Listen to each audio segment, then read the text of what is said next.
स्वागत है आपका न्यूज इंडिया A9 में। मैं हूं आपके साथ लक्ष्मी ठाकुर। नजर डालते हैं आज की प्रमुख खबरों पर।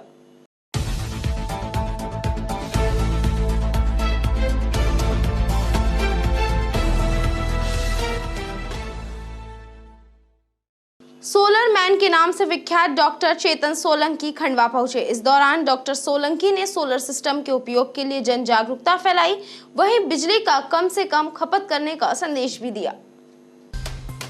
मध्य प्रदेश सरकार द्वारा एनर्जी स्वराज अभियान चलाया जा रहा है, जिसके तहत एक मिनी वैन खंडवा पहुंची, जिसके साथ दी solar man doctor Chetan Singh Solanki भी खंडवा पहुंचे। डॉक्टर चेतन IIT मुंबई के प्रोफेसर एवं एक वैज्ञानिक हैं, जो लोगों को पर्यावरण जागरूकता का संदेश दे रहे हैं। देश में सोलर मैन के नाम से मशहूर डॉक्टर चेतन सोलंकी पर्यावरण जन जागरूकता को लेकर स्पेशल मिनी वैन से खंडवा पहुंचे हैं। यह वैन पूरी तरह से सोलर सिस्टम से लैस है। उसमें जितने भी घरेलू बिजली में सामान का उपयोग किया जाता है, सारा सामान का उपयोग सोलर सिस्टम के द्वारा किया जाता है। इसका संदेश डॉक्टर लोगों को चौक चौराहे बाजार में दे रहे हैं। इसके साथ ही लोगों में बिजली की खपत कम करने का संदेश भी दिया जा रहा है। वहीं सरस्वती शिशु मंदिर वैकुंठ नगर के विद्यार्थियों ने यह सोलर वैन को देखकर सोलर सिस्टम की जानकारी ली। वार्मिंग हो रही है, क्लाइमेट में इतना परिवर्तन आया है और 1 डिग्री सेंटीग्रेड टेम्परेचर बढ़ गया है। उसके कारण ही दुनिया में इतनी उथल पुथल है। और 1.5 डिग्री सेंटीग्रेड जो कि क्लाइमेट साइंटिस्ट बोलते हैं कि एक बॉर्डर लाइन है, उसके बाद में इरिवर्सिबल बदलाव चालू हो जाएंगे। तो मुझे लगता है कि ये इतना बड़ा जो इवन मनुष्य के अस्तित्व का ही ऊपर प्रश्न चिन्ह है, इसलिए ये काम करने की ज़रूरत है। और चूँकि समय इतना कम है, हमारे पास ये 50 साल 100 साल की लग्जरी नहीं है, इसलिए इसको एक जन आंदोलन कैसे बनाया जाए कि जनता इसको समझे कि ये क्लाइमेट चेंज हुआ है, वो हमारे कारण ही हुआ है, हमारे जो एनर्जी के उपयोग के कारण हुआ है और हम ही इसके जिम्मेदार है उसको ठीक कर रहे हैं। और सरकार की पॉलिसी के बिना, प्रोजेक्ट्स के बिना, सब्सिडी के बिना इसको करें, क्योंकि इसकी ज़रूरत इसलिए करें। तो इसको एक जन आंदोलन बनाने के लिए ये एनर्जी स्वराज यात्रा की मैंने कल्पना की कि 11 साल तक ये जो हमने बस बनाई, इस बस में रहकर पूरे देश में अलग अलग जाकर कई बार राउंड लगाकर लोगों को इसके लिए तैयार किया जाए कि वो आत्मनिर्भर बने, तो देश भी आत्मनिर्भर बनेगा। हमारे प्रधानमंत्री जी भी कहते हैं कि आत्मनिर्भर भारत की ज़रूरत है। एनर्जी उसका प्रमुख हिस्सा है और हम लोग एनर्जी में आत्मनिर्भर बनेंगे तो पर्यावरण को भी बचा पाएंगे, आने वाले जनरेशन के लिए उज्जवल भविष्य छोड़ के जाएंगे और देश भी आगे बढ़ेगा। आज एनर्जी स्वराज अभियान यह मध्य प्रदेश सरकार का एक तय कार्यक्रम था, जिसके अंतर्गत इस एनर्जी स्वराज अभियान की एक वैन, जिसके अंदर सारा जो सिस्टम है एक मिनी होम के तौर पर उन्होंने उस वैन को सेट किया था। उसमें एक बेडरूम, एक ड्राइंग रूम, एक किचन, एक वॉशरूम, एक कॉन्फ्रेंस रूम, ऐसा सारा जो है उस पूरे वैन में जो सिस्टम लगा हुआ था, लाइट, पंखे और जो सामान है, इंडक्शन चूल्हा है, ये सारा सोलर पैनल पर चल रहा था। बस की छत पर जो है सोलर पैनल लगा हुआ था, उसके पूरे ऊर्जा से ये बस का संचालन अंदर का जो है वो हो रहा था। और इस प्रोजेक्ट वैन के साथ में भारत के सोलर मैन कहे जाने वाले मुंबई IIT के प्रोफेसर और वैज्ञानिक डॉक्टर चेतन सिंह जी सोलंकी, इनका मार्गदर्शन सरस्वती शिशु मंदिर वैकुंठ नगर के छात्रों को प्राप्त हुआ। उनके साथ में आदरणीय जिला शिक्षा अधिकारी महोदय श्रीमान भालेराव जी भी उपस्थित रहे। दोनों ही महानुभावों द्वारा सोलर ऊर्जा के बारे में सारगर्भित बातें भैया बहनों को बताई गई। इस समय बच्चों के मन में जो जिज्ञासाएं थी, उसका समाधान भी डॉक्टर सोलंकी जी द्वारा किया गया। और जिला शिक्षा अधिकारी महोदय द्वारा जो है हम अननेसेसरी जो ऊर्जा का दोहन करते हैं उसको बचाने के लिए एक शपथ दिलाई गई। धन्यवाद। संत सिंगाजी ताप परियोजना में मजदूरों एवं कर्मचारियों के आने जाने के समय को लेकर तुगलकी फरमान जारी किया गया है, जिससे सभी मजदूर आक्रोशित हैं।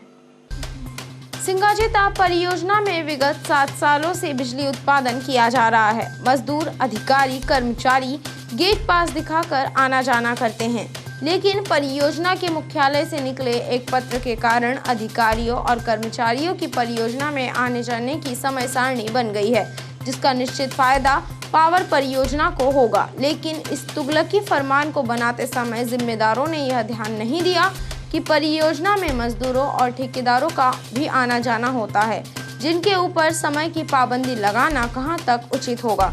इसको लेकर मजदूरों और ठेकेदारों में आक्रोश बढ़ रहा है। आदेश निकालते समय यह भी ध्यान में नहीं रखा गया कि जनरल शिफ्ट वालों का इस आदेश के बाद क्या होगा। अगर किसी को 9 बजे शिफ्ट में काम करना है तो उसको भी 8 बजे ही आना होगा, और अगर 5 बजे छुट्टी होती है तो 5:30 बजे तक ही बाहर जाना होगा। अगर ऑफिस में काम करने वाले ऑफिस बॉय 6:30 बजे के बाद ऑफिस बंद करते हैं तो उसको रात 11:30 बजे तक ऑफिस में रुकना पड़ सकता है। सीएसपी में अगर कोयले की रेक रात के 8 बजे खाली करने को आती है तो रात 11 बजे तक गेट खुलने का इंतजार करना होगा, जिससे मजदूरों में भी आक्रोश है। बता दें कि सिंगाजी ताप परियोजना थर्मल पावर प्लांट में नया नियम लागू करने से मजदूर परेशान हुए हैं। थर्मल पावर प्लांट में सीएचपी साइट में मजदूर 12 घंटे भी काम करते हैं। उनकी ड्यूटी सुबह 8:30 बजे से रात के 8:30 बजे तक है। मतदाता सूची पुनरीक्षण कार्य में लापरवाही बरतने पर खंडवा कलेक्टर द्वारा बीएलओ को नोटिस भेजा गया। खंडवा में निर्वाचन कार्य में लापरवाही बरतने पर खंडवा कलेक्टर द्वारा बीएलओ को नोटिस दिया गया है। संत रैदास वार्ड में कार्यरत बीएलओ इंदिरा रायकवाड़ द्वारा लंबे समय से मतदाता सूची पुनरीक्षण कार्य में लापरवाही बरती जा रही थी, जिसके चलते उन्हें यह नोटिस दिया गया है। निर्वाचन आयोग ने बीएलओ इंदिरा रायकवाड़ को 2 दिनों में जवाब देने का नोटिस दिया है। आपको बता दें कि 24 दिसंबर तक मतदाता सूची पुनरीक्षण का कार्य पूर्ण किया जाएगा। स्वच्छता सर्वेक्षण 2021 के तहत नगर निगम उपायुक्त ने बस स्टैंड एवं पार्वतीबाई धर्मशाला का निरीक्षण किया। इस दौरान बस स्टैंड के रंग रोगन का निर्देश भी दिए। स्वच्छता सर्वेक्षण 2021 को लेकर नगरपालिका निगम द्वारा स्वच्छता का विशेष ध्यान रखा जा रहा है। इसके साथ ही शहर में कई नवाचार भी किए जा रहे हैं। आयुक्त एवं उपायुक्त के द्वारा प्रतिदिन शहर के अलग अलग वार्डों का भ्रमण कर स्वच्छता के लिए नित नए कार्य किए जा रहे हैं। इसी कड़ी में गुरुवार को उपायुक्त ने शहर का दौरा किया। इस दौरान माखनलाल चतुर्वेदी बस स्टैंड, पार्वतीबाई धर्मशाला एवं स्टेशन रोड का निरीक्षण किया।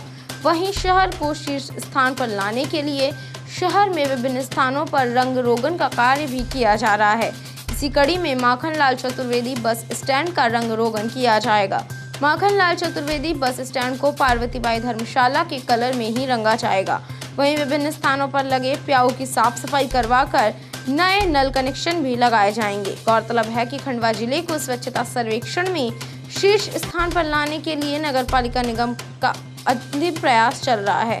साथ ही शहरवासियों से भी स्वच्छता बनाए रखने की अपील की जा रही है। आवश्यकता है, जहाँ कलर करने की आवश्यकता है, पार्वतीबाई धर्मशाला का जो लुक है उसी लुक में हम बस स्टैंड को भी करने जा रहे हैं और कलर का काम हमारा चालू हो गया है। और शहर में ऐसे बहुत सारी जगह चिन्हित की है जो जहाँ पर आवश्यकता थी काम करने की, जैसे कि प्याऊ है और ये है, इसमें भी रंग रोगन होगा, सफाई होगी, नल बदले जाएंगे, इस तरह की कार्रवाई होगी। ये सीढ़ियाँ जैसे टूट गई है बस स्टैंड में तो इनको चेंज किया जाएगा। इसी तरह की कार्रवाई शहर में घूम करके हम लोग प्रतिदिन हमारी टीम घूम रही है, कमिश्नर साहब भी घूम रहे हैं, हम लोग घूम रहे हैं और इसको देख रहे हैं हम लोग, और देख करके इसको रंग रोगन का काम जो है चल रहा है।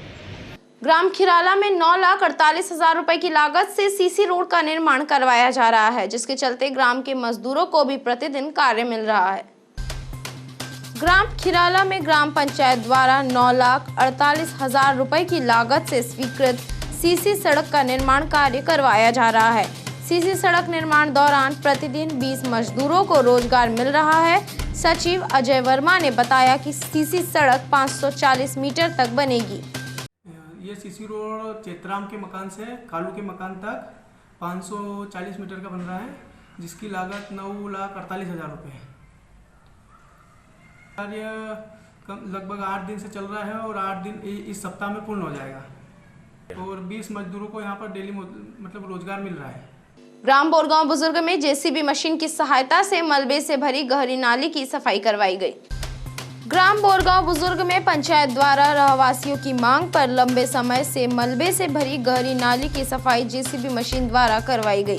बता दें कि लंबे समय से मलबा भरा होने से नालियां चौक हो चुकी थी। इंदौर इच्छापुर हाईवे किनारे की गहरी नालियों को लेकर रहवासी लंबे समय से सफाई की मांग कर रहे थे। बुधवार सुबह ग्राम पंचायत ने जेसीबी मशीन भेजकर नाली से भरा मलबा हटवाया।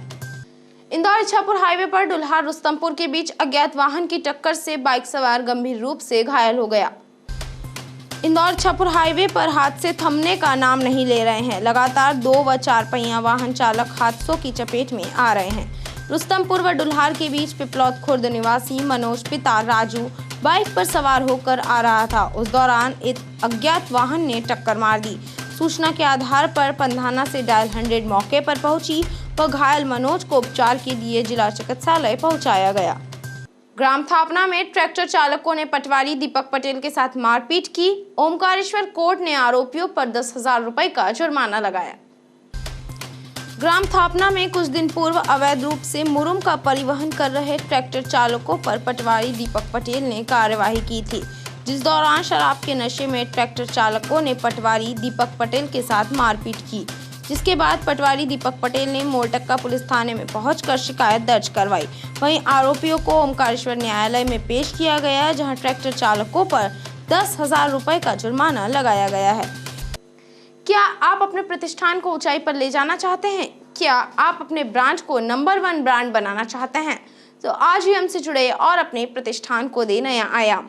सभी प्रकार के एडवर्टाइजमेंट के लिए संपर्क करें। हमारे नंबर्स हैं 9977930894, 83195073998।